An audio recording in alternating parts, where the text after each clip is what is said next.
Hello and welcome to The One Show with Alex Jones. And Matt Baker. And tonight, the man of the moment. He mystified us as Sirius Black in the Harry Potter films.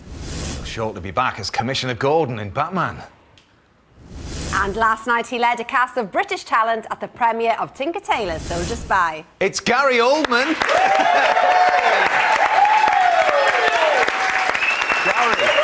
it is fantastic to see you. It really is.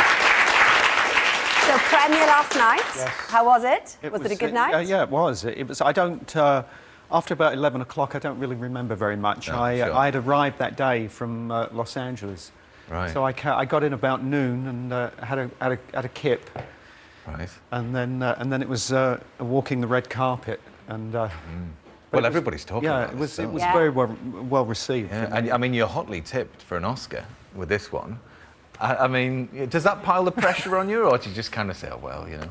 Well, it's nice that they're saying it. Yeah. I'd rather them say it than not say it. Yeah, I'm sure. But there's a long way to go. I think it's a little like campaigning for office. Right, yeah. Yeah. You know, and I'm on the early stages of the press train at the moment. But you're there. You're there. Well, your co-star Colin Firth thinks you deserve it. Now, has he given you any tips if you were to win? Because he's good at sort of Oscar speeches, old Colin, isn't he? Yes, he is. Colin, be ready for the unexpected, and keep smiling. Yeah. There you are. That'll work well. OK, well, we're looking forward to obviously talking more about the film a little bit later on. But Dom is here. And Dom has a bone to pick with us all because he thinks that when it comes to making complaints about bad customer service, we are rubbish at it. Really, Dom? Not half, Matt.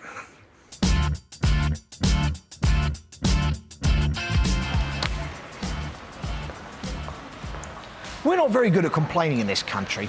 If you've got a genuine grievance, then you should be getting decent customer service. And it seems the only way to get that is to become better at complaining. Excuse me. So, to help the consumers of Great Britain, the One Show team have set to work assembling something guaranteed to sort out any grievances that people may have. Yes, it's my very own complaints clinic. But I'm concerned I can't do this by myself. So I've called on some help from a man able to get the council to fill in potholes with a well-worded letter. A man whose powers of persuasion got the Tube network to install a bench at his local station. A man who knows how to complain. Meet Jasper Greekson.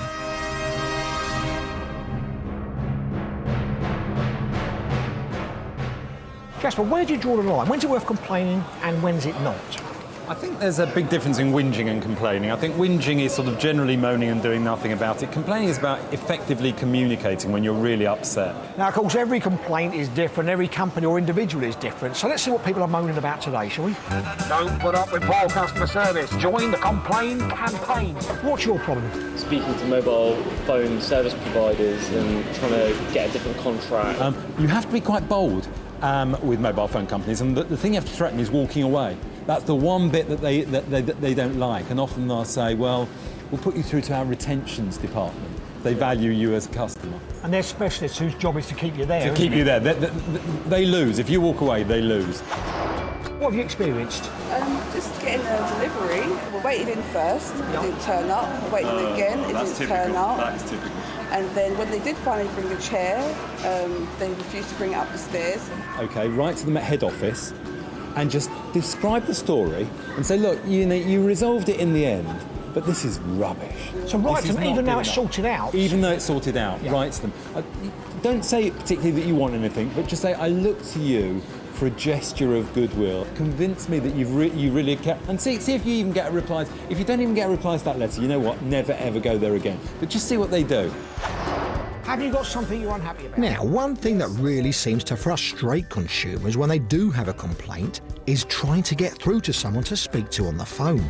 Hang on, press this, press that, and then you do that, and then again you hold the line, and this is really, really upsetting, I mean. There's a moral in this tale. No, I totally agree with you.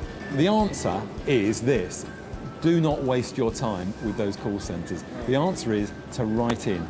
find the name of an individual who you can email or write into. I know it takes a little bit longer, but if you put something in writing and communicate that way, you're not wasting your life listening to Vivaldi or whatever. Would you say it's been quite a successful day there, Jasper? Yeah, I can't complain. Actually, I can really. This seat's really uncomfortable. No, I can feel a complaint coming on. Yeah, put it in writing, mate. All right, put it in writing.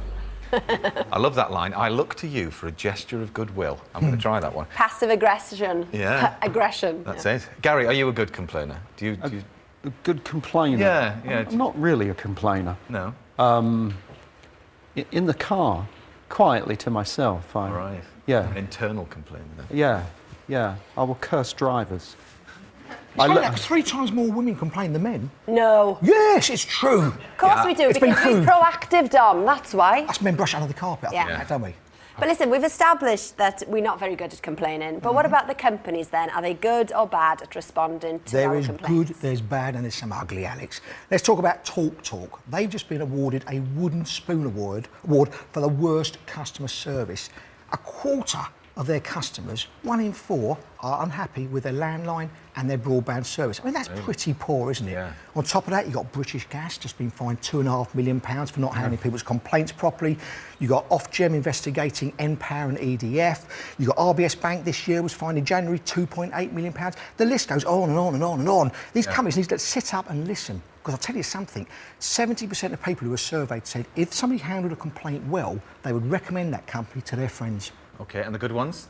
The good ones, we've certainly got Waitrose and John Lewis. I mean, they come under the same umbrella, but they always come out on top. First Direct Bank got 5 out of 5 stars for doing things right, listening to their customers and reacting on it. There's some good companies out there, the other ones just want to listen to it. Yeah. OK, so top tips then if you were to complain. Right, go straight to the top. Don't bother dealing on the phone with somebody who might just be a Saturday assistant, somebody who doesn't really know what they're talking about. Put everything in writing, and also, this is what I do, log down who you spoke to, the name, their extension number, what time, where you phoned from, in case you ever end up in court. Yeah. Don't lose your cool. You start swearing, they're quite rightly going to put the phone down there, which is, within their rights. And also, we do a little bit of research nowadays, gen up on the law, consumer rights, and tell them, because quite often, these telephone staff don't even know the law.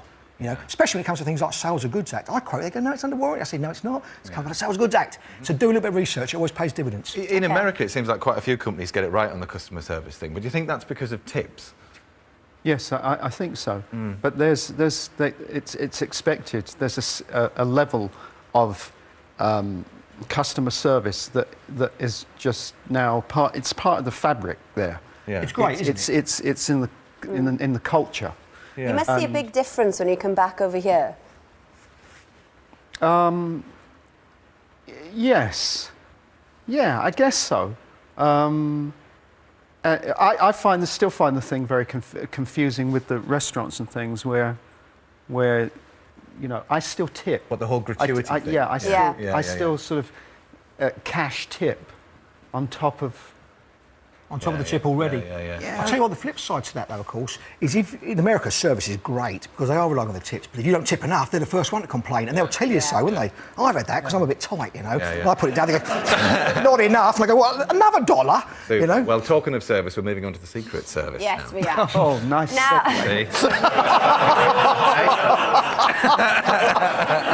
nice link. now in Very Gary's scripted. new film, Tinker Tailor Soldier Spy, his job as George Smiley is to uncover a Soviet agent within MI6 during the Cold War. Yes, well, this next story reads like a Hollywood movie script, but is absolutely true. Joe Crowley has the tale of an eccentric double agent who became an unlikely wartime hero.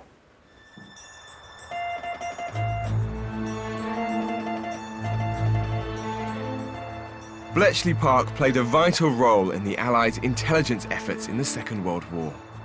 It was here that British boffins cracked the German secret codes and then monitored transmissions from enemy spies across Europe. Here at Bletchley Park, a number of messages were intercepted from a German spy operating in Britain. The reports included a bewildering mix of generalisations and inaccuracies. So who was this character peddling these strange stories? His name was Juan Puyol, a Spaniard who, far from being an avid Nazi, despised Hitler and all he stood for. As his alter ego, codenamed Garbo, he managed to hoodwink German intelligence and contributed to them making one of the most crucial mistakes of the entire war. Puyol was a fervent anti-Nazi, and at the start of the Second World War, he offered his services to the British to become a spy. And interestingly, he was turned down. So he wants to help, but the British turn him down. What does he do next? Well, he then offered his services to the Germans, and they accepted. But Puyol's allegiances remained with the British. He became an unofficial double agent, feeding the Germans fake intelligence culled from books and from his own imagination. It's all fictitious. They assume he's in Britain. He was, in fact, in Lisbon. And the Germans love it. They absorb all of the fictitious information that he provides them with. Bletchley's codebreakers were also reading Puyol's messages. They were intercepting his handler's radio transmissions to Berlin. It was clear that the Germans were believing all the rubbish that was being sent to them, and they recognised there was a big opportunity here to use somebody as a double agent. The Germans codenamed their new spy Arabelle. The British deduced Puyol was this mysterious figure and brought him to London.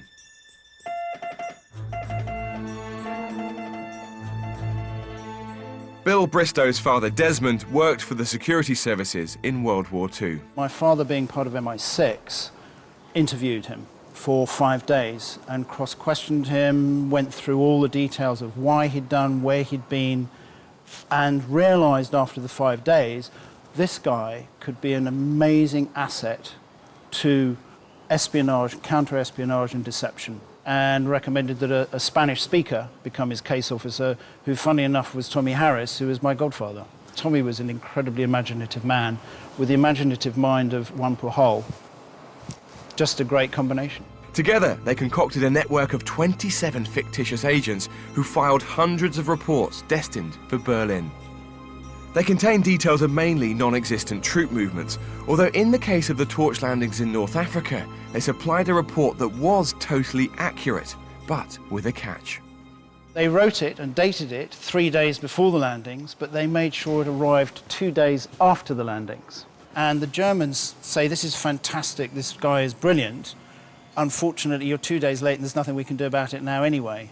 But it was that really convinced the Germans that any following information that came from this agent Garbo was authentic and was of great value. But D-Day was Garbo's greatest success, with a deception plan called Operation Fortitude. The key thing about landing in Normandy is that they needed to be able to toehold to make sure that they get their armies and all the logistics on shore, and they needed to keep the German heavy forces away. So probably the most important message of World War II is this one. This message here, sent by Garbo just a couple of days after the Normandy landings, clearly tells the Germans that there are major troop concentrations in the south of England, implying that the attack would be at Calais, and advising that the Normandy attack was a ruse. We know that this message was seen by Hitler, and we believe it was the message that encouraged him to keep his major forces in the Calais area because of the threat of the major invasion there. And net result was that the D-Day landings went ahead, relatively speaking, unmolested. It was a bad enough attack as it was. You can just imagine what they would have had to have faced if all of these divisions had come south. The Germans didn't realise they'd been duped, and the Fuhrer even awarded Garbo an Iron Cross. He continued transmitting until late 1944, when it looked like he was about to be exposed as a double agent by German intelligence. A grateful Britain awarded him an MBE for his service, which no doubt nicely complemented his Iron Cross. And then he left Britain for Venezuela, leaving behind a country where most people had no idea of just what a difference he'd made. Incredible. Now, in the film, Gary, we see you on a mission to uncover a spy in the MI6, and you're known for the in-depth research you do before going into any role. So how did you prepare then for the role of George Smiley? Well, I had a great book, Tinker Tailor Soldier Spy. Yeah.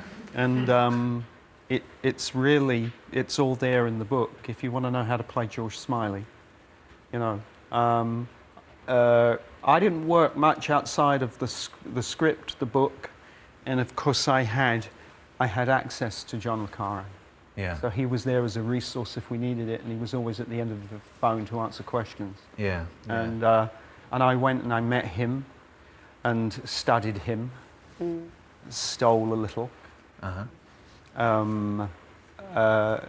it's sort of it was the Bible really. It was your what I call it was my map of the world. Yeah. It was all there. And we were just chatting through that film there, and you said it was a great choice to make as a story. But I mean, lots of people out there will remember the 6-part BBC series that was there as well.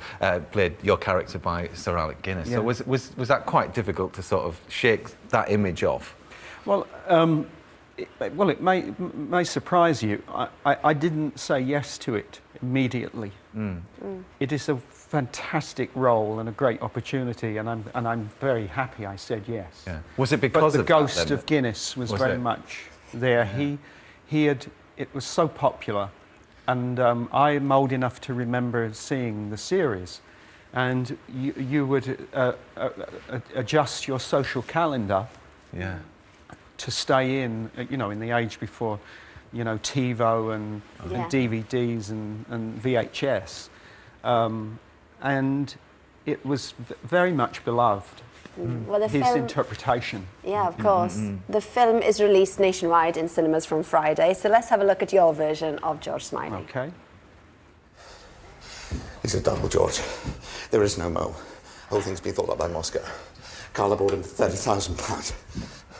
I stole that because of you. I spied on my own because of him. Do you know how that makes me feel?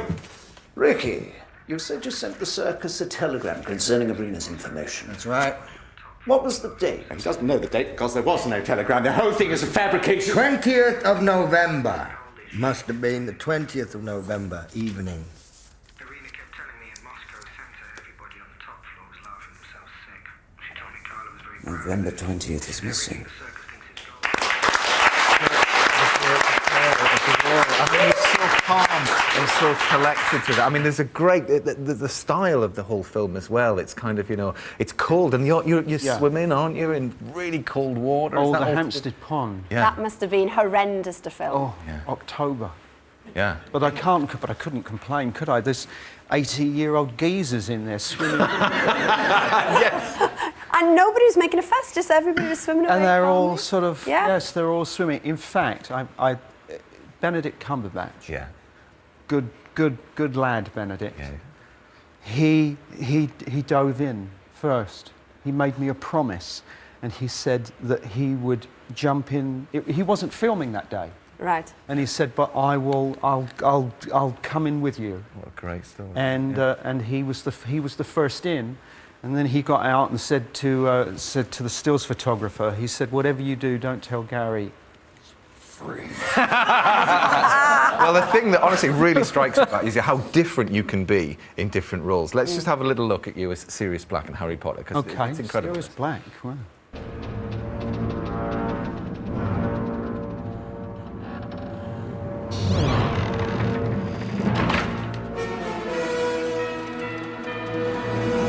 If you want to kill Harry, you'll have to kill us too. No, only one would die tonight. Then it'll be you!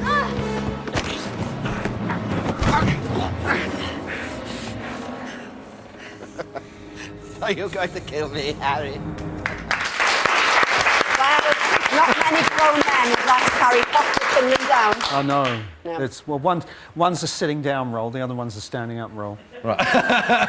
You must have been popular with your kids after you did that role. Oh, yes, a hero at school. Yeah. Yes. Of The thing course. I'm most famous for is a voice I do for the Call of Duty video game. Oh, really? Could we hear that voice? Yeah, at school, the kids are just, Are you Reznov? Wow. There you go. Well, we'll be saying that for years and years to come, because now continuing our series of films in which we ask sons and daughters to tell us what it was like growing up with their famous mums and dads. Tonight, we look at one of our most popular entertainers. Yes, over to Michelle Monro on her father, Matt Monro. Come with us, run with us. We're gonna change the world. You'll be amazed, so full of praise when we've rearranged your world. My father, Matt Monro, is probably the most famous singing bus driver in the world. He was a professional singer for 30 years, but drove the bus for 13 weeks. But he's still known as the singing bus driver. The tag never left him. From Russia with love. We lived in Ealing nearly all our lives, and wherever my father went, he hankered for London. It was just in his blood. He was a true sort of Englishman. Oh, I love love the little things you say. The first time I remember seeing Dad on television was when he did the Eurovision Song Contest in 1964. I was only 5 years old then, and it was weird because I didn't understand what the television was and why Dad wasn't actually in the room, even though I could hear his voice. And I remember tapping on the screen and I couldn't work it out, and I got quite frustrated and left the room in disgust. I never saw him come second.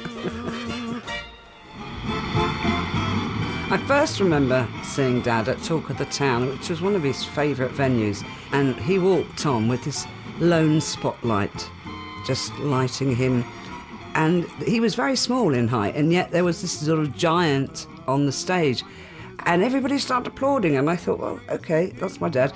But when I went backstage afterwards, it was when it really hit me that I had to share him, because I expected to go running straight to Daddy, and of course there were hordes of people wanting to go back and wish him well, and I had to wait my turn, if you like.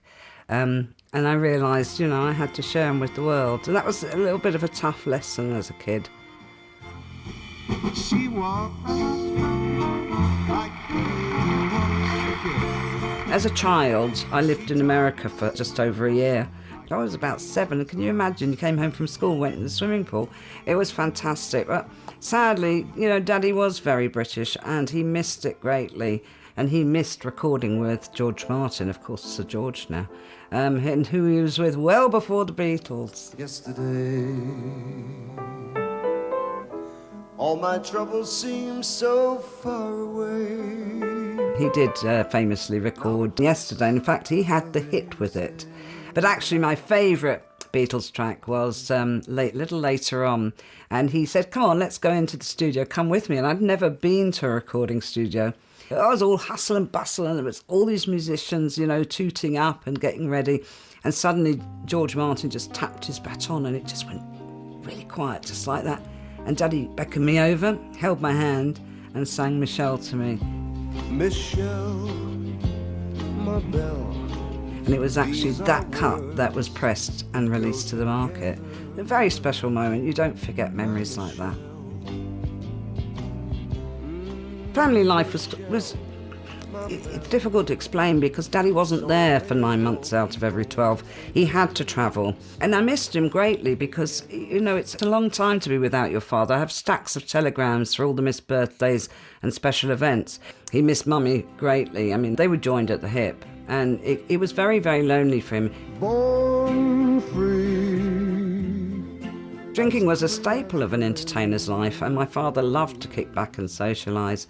The trouble was that as a child he'd had infective hepatitis, and it played havoc with his liver, and he was told to stop. But in fact he had major catastrophes in his life that put him back on the drink. Johnny Spencer's death was one of them, my dad's best friend, and his mother's death was another.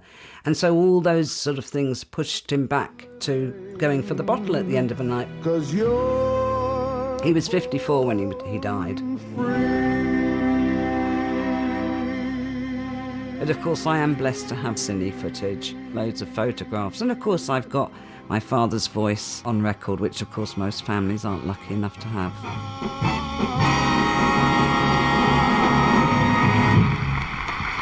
Oh, thanks so much to Michelle, for making that brilliant film for us. Yeah, great story. Isn't it? It's just wonderful, mesmerising story. I never knew the bus driver connection. Yeah.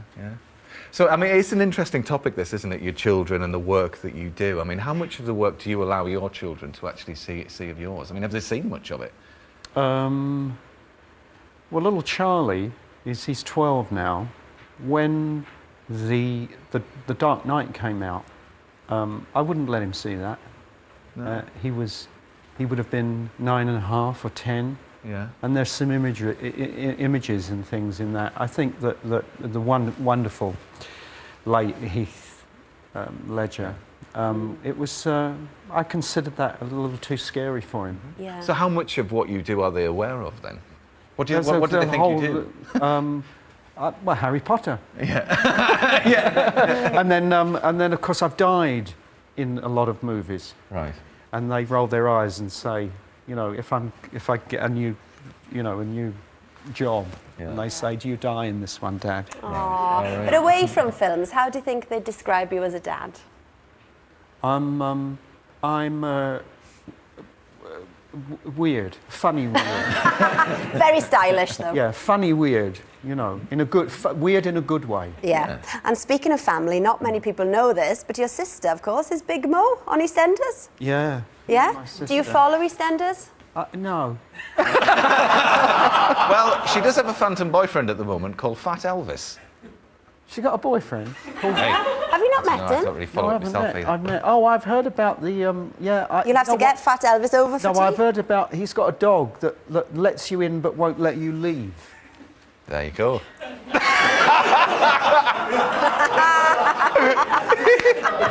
Love it. I love it. But you do spend a lot of your time playing music, don't you? It's a big love of your life.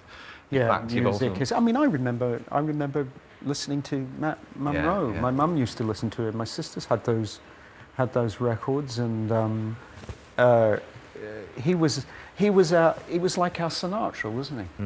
Our Tony Bennett. Yeah, that's it. But a bit of a music teacher as well. Is it right you taught Daniel Radcliffe to play the bass guitar? He was learning the bass guitar, and I taught him the riff for "Come Together," the Beatles riff. Wow. I don't know. Huh? Was he good? Yes, he was good. Yeah? I don't know if he's still playing it, but he was a little boy then. Yeah. Yeah. Yeah. I don't anymore. Okay. Anymore. All right then. Now then, if you fancy your chances of winning the lottery or hooking up with a millionaire, well, you might be living in the wrong part of the country. Yeah, apparently the luckiest people live in the northeast, all right? They have the highest proportion of natural lottery millionaires than anywhere else in the country. Yeah, so we wanted to find out if there really is luck on the Tyne. Yeah, OK. Gary, there's a scratch card for you. You potentially could win 100,000. There we are. We're going to scratch these during the film and just find out if that is true. Yeah, I've got some coins. Luck be a lady tonight. I think they're lucky because of the accent. It's our sense of humour and our timing. Be lucky I'm alive. Well, I wouldn't say I'm lucky. Oh, definitely was Geordie the more lucky, especially me.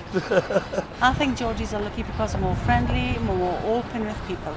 There's been big wins around my estate. One guy won 25 grand on a scratch card. I won £10 and that's it. Yeah, I won £6 on the Euro Millions once, 25, 30 quid on scratch cards. I think I'm lucky, and this is going to be heads. Yeah, I'm calling heads. There's nothing to lose. Tails. Heads. It's going to be a tail. Yes! So basically I'm from the northeast, these two on, so I'm luckier than everyone else in here. Where I fame at last. Oh, no, 5,000. Oh, Well, we're we've just checking. scratched our scratch cards. Nothing. Nothing. All three of us. Absolutely terrible. Nothing. All right, let's talk a bit about Batman then. So you've been filming since April, you were saying, Yes. and still going. Still going. Morgan Freeman, who's in it, has already... He left and made a whole movie, and then came back. Well, that shouldn't be allowed, should it? And we're still shooting. So... Yeah. All right, and when will that be out? Oh, I would think next summer. Okay, look forward to that.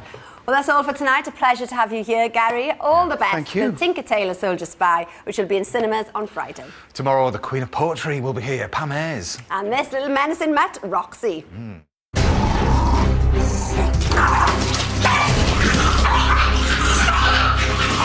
But don't worry, the new member of the One Show family says that he can sort them out. We'll see. See you tomorrow. Yeah, bye. Bye-bye. Lovely night. Thanks again,